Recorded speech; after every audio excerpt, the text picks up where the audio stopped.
Mike Tyson est sans aucun doute l'un des boxeurs les plus remarquables, son nom est l'un des plus célèbres et reconnaissables dans le monde. Au cours de sa carrière incroyable, Tyson a réalisé des exploits notables et établi de nombreux records.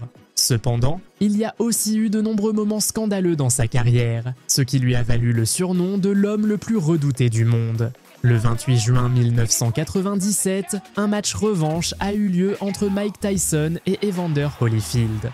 Le combat a commencé sur un rythme élevé, avec les deux boxeurs échangeant des coups et offrant au public un spectacle spectaculaire. Dès le début du deuxième round, Tyson a reçu un coup de tête qui a ouvert une coupure au-dessus de son œil droit. Qu'est-ce qui s'est passé ensuite? Après une courte pause, le combat a repris. Mike a commencé le troisième round très activement et plusieurs de ses puissants coups ont atteint la tête de Holyfield. Dans la dernière minute du round, alors que les deux boxeurs étaient en corps à corps, Tyson a mordu Holyfield à l'oreille droite. L'arbitre a demandé un temps mort et, après avoir consulté le médecin, a retiré 2 points à Tyson.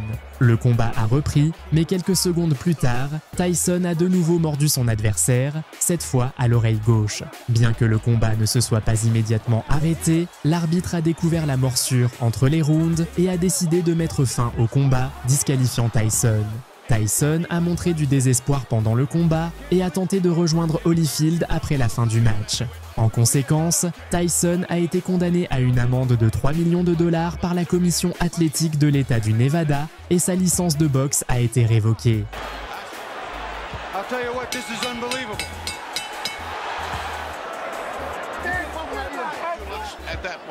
At that bite. Now here's the bite. Keep your eye on Mike. See, Mike has just see. Look at him. You can see it. You can see it. There it is. It's over. I think they've just about had it. More fighting in the ring after the end of the fight. Tyson's trying to get at Holyfield again, I believe. It is. And they're still fighting in there. It's a fiasco in the ring. People are back. Cependant, elle a été rétablie en octobre 1998. Dans son prochain combat, l'adversaire de Tyson était François Botha. Quelques jours avant le match, le présentateur sportif Russ Salzberg a interviewé Tyson et lui a posé plusieurs questions sur le combat. Pendant l'interview, Tyson a montré son tempérament caractéristique. Le 16 janvier 1999, Tyson est entré sur le ring contre Botha. Le combat a commencé sur un rythme élevé et Tyson a lancé ses puissants coups, mais manquait souvent sa cible. En réponse, Botha ripostait avec des coups rapides et précis. À la fin du premier round, Tyson a tenté de briser le bras gauche de Botha pendant un corps à corps, ce qui a provoqué le chaos sur le ring. First round, very well indeed. It's Weighing Tyson up, just like Holyfield did. To be avoiding everything Mike does. So it.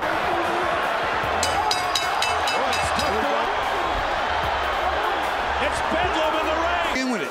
Au deuxième round, Tyson a continué avec ses tactiques malhonnêtes et a perdu un point. Cependant, à la fin du 5e round, Tyson a donné un puissant coup de poing à la tête de Botha qui est tombé au sol. Bien qu'il se soit relevé à 9, il est immédiatement retombé et le combat a été arrêté.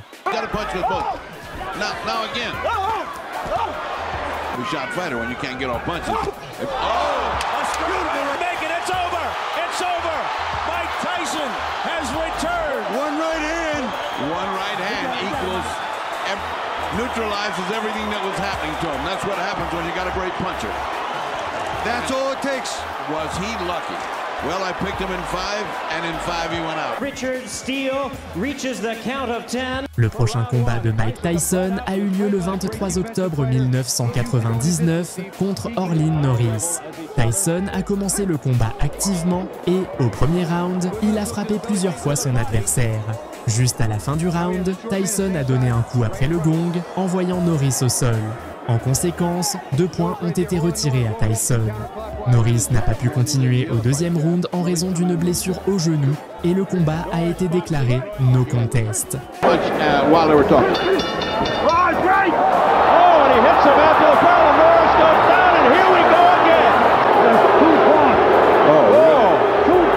The dugout is turned on Tyson. You gotta listen up. That costs you 2 points.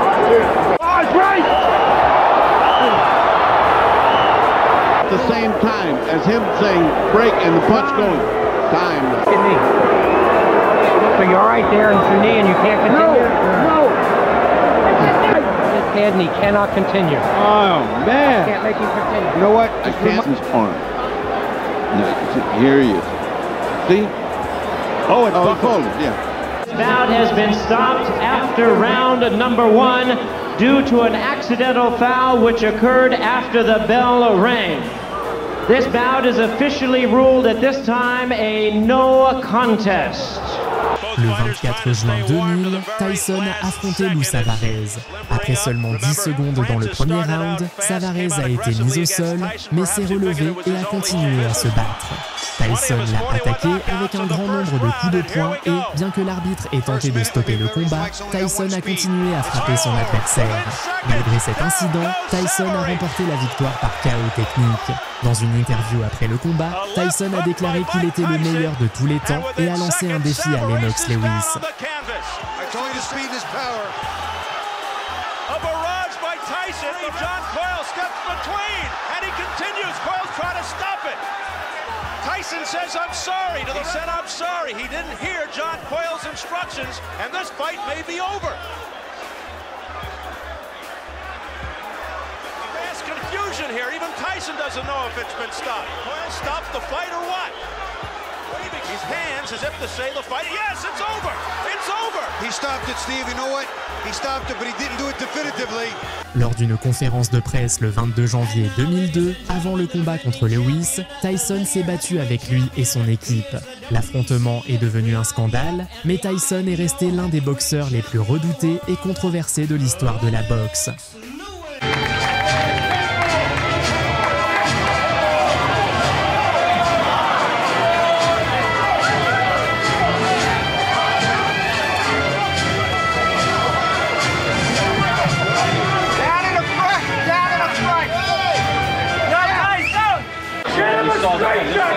Situation with Housing Rotten.